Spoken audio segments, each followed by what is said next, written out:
Well, a couple years ago, we observed that Price, as an organization, is heavily involved in many other organizations such as ASHRAE and Center for the Built Environment.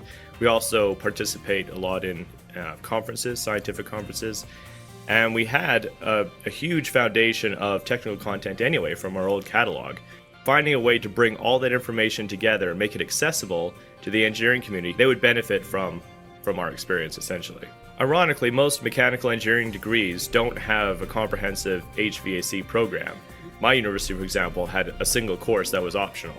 If you're moving into the HVAC industry, chances are you haven't really had much theoretical foundation apart from the fundamental courses. So this was also seen as a way to bridge the gap between theory and practice. This sort of presents the fundamental materials in a way that could be readily applied in a building design. When I was in school learning how to do HVAC, it really wasn't a focus of most of the college curriculum. And when we started looking for answers on problems, it's very challenging to find those references. The older generation has all the rules of thumb.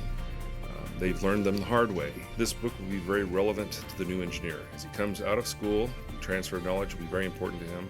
This book, I expect, will supplant quite a few of the older industry references since it's a compiled and concise version. It's a good thing for us in the long run. I am very excited about it. It's been well received thus far.